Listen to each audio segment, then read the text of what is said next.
नमस्कार शिक्षक साथियों, स्वागत है आपका मेरे चैनल पर। आज हम बात करेंगे एक महत्वपूर्ण दिन के बारे में जो हमारे पर्यावरण और जलवायु से जुड़ा हुआ है। हम बात कर रहे हैं विश्व आर्द्र दिवस की। यह दिन हमें यह याद दिलाने के लिए मनाया जाता है कि जलवायु परिवर्तन और प्राकृतिक संसाधनों के संरक्षण के लिए हम सभी को जागरूक करना तथा उसका संरक्षण कर सके। लेकिन आज की खास बात यह है कि हम इस दिन को विद्यालयों में गठित eco club for mission life से जोड़कर देखेंगे। जी हाँ, मिशन लाइफ यानी लाइफ स्टाइल फॉर एनवायरनमेंट एक पहल है जिसे विद्यालय में गठित इको क्लब द्वारा विद्यालय समुदाय को जलवायु परिवर्तन, जैव विविधता और प्राकृतिक संसाधनों के संरक्षण हेतु विद्यालयी कार्यक्रम आयोजित करके जागरूक करना है। विश्व आर्द्र दिवस प्रत्येक वर्ष 2 फरवरी को मनाया जाता है। इसे 1971 में आयोजित हुई रामसर सम्मेलन के बाद से मनाना शुरू किया गया था। तो आइए देखते हैं कि विद्यालय में इको क्लब की बैठक एजेंडा और उसे किस प्रकार से इस कार्यक्रम को आयोजित करेंगे एवं उसका अभिलेखीकरण करेंगे आदि बिंदुओं पर विस्तार से चर्चा करेंगे। तब तक आप मेरे चैनल को सब्सक्राइब करके वीडियो को लाइक अवश्य कर दें। इको क्लब की बैठक रजिस्टर में सबसे पहले हम जिस माह में यह कार्यक्रम आयोजित कर रहे हैं उस माह का नाम लिखेंगे, विद्यालय का नाम, संकुल का नाम, विकास खंड, जनपद, उस माह का नाम, दिनांक, दिवस और सबसे नीचे उस माह में जिस टॉपिक पर हमें कार्यक्रम आयोजित करना है उस विषय को लिखें। जैसे इस फरवरी माह में विश्व आर्द्र दिवस कार्यक्रम मनाना, तो हमने विषय में इसे लिखा हुआ है। चलिए आइए इसके आगे देखते हैं। इस प्रकार से आपका रजिस्टर होगा या आपने किसी भी एक सामान्य रजिस्टर में लिखा है तो इस प्रकार से आप इसको लिख सकते हैं। सबसे ऊपर विद्यालय का नाम, ब्लॉक, माह, यूडाइस कोड, जनपद और शैक्षिक सत्र। इसके बाद बैठक का विषय हो गया, बैठक की तिथि हो गई और बैठक में सम्मिलित क्लब के जो सदस्य हैं उनके नाम। एजेंडा के तहत अगर हम देखते हैं तो एजेंडा में दिया हुआ है विश्व आर्द्रता दिवस प्रत्येक वर्ष 2 फरवरी को मनाया जाता है। यह सन 1971 में ईरान के असर में आर्द्र भूमि पर कन्वेंशन को अपनाए जाने की याद मनाया जाता है। इसका उद्देश्य आर्द्र भूमि को बढ़ाना है और इनके संरक्षण के लिए जागरूकता फैलाना। इस अवसर पर eco club for mission life के अंतर्गत प्राथमिक विद्यालय या उच्च प्राथमिक विद्यालय में बैठक का आयोजन किया गया और जिसका एजेंडा निम्न है। हम इस एजेंडे को लिख लेंगे।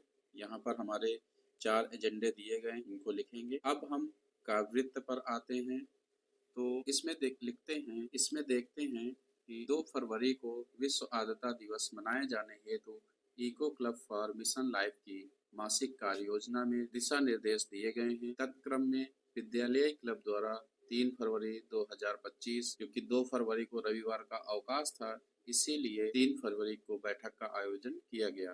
पूर्व निर्धारित एजेंडे के तहत विस्तृत चर्चा की गई। इसमें जो पहला बिंदु है विश्व आर्द्रता दिवस पर परिचर्चा। विश्व आर्द्रता दिवस 2025 की थीम हमारे साझा भविष्य के लिए आर्द्र भूमियों की रक्षा करना। यह विषय सभी लोगों के कल्याण के लिए इन प्राकृतिक आवासों की रक्षा के लिए साहसिक कार्रवाई की है। इको क्लब प्रभारी एवं कार्यक्रम समन्वयक उस विद्यालय के इंचार्ज प्रधानाध्यापक या जो भी कार्यक्रम का प्रभारी है वह इस विषय के ऊपर अपनी टिप्पणी रखेगा और इससे संबंधित बातों को बताएगा। अब हम अगला बिंदु देखते हैं। दूसरा बिंदु है ग्रीन अर्थ क्लीन अर्थ आदर्श वाक्य पर चर्चा। ग्रीन अर्थ क्लीन अर्थ आदर्श वाक्य है जो पर्यावरण की महत्ता और उसे साफ रखने की आवश्यकता को दर्शाता है। इसका उद्देश्य यह है कि हम पृथ्वी को स्वच्छ और सुंदर बनाएं। एजेंडे का तीसरा बिंदु है आर्द्र भूमि संरक्षण पर चर्चा।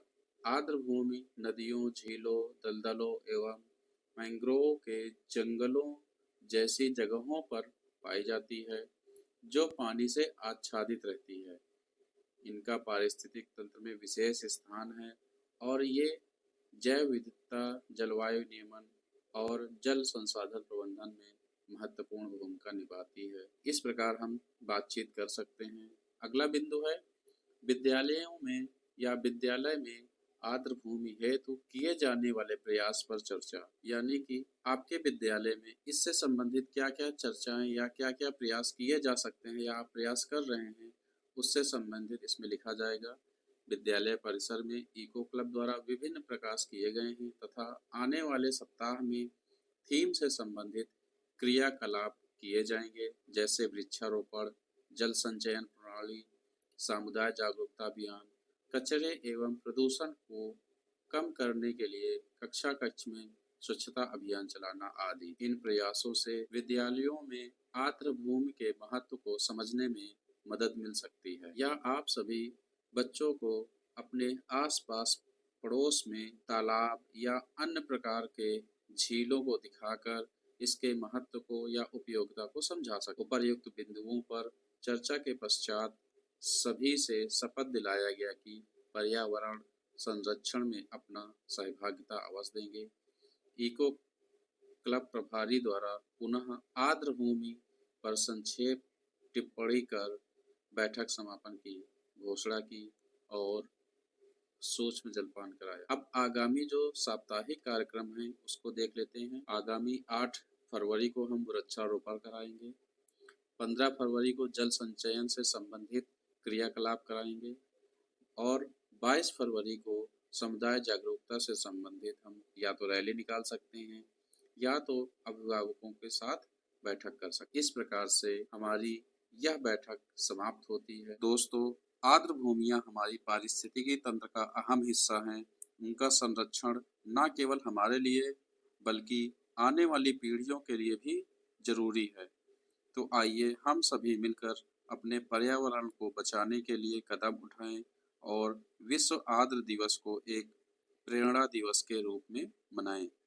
अगर आपको हमारा वीडियो पसंद आया हो तो कृपया लाइक शेयर करें और चैनल को सब्सक्राइब करना ना भूलें। धन्यवाद और मिलते हैं अगले वीडियो में।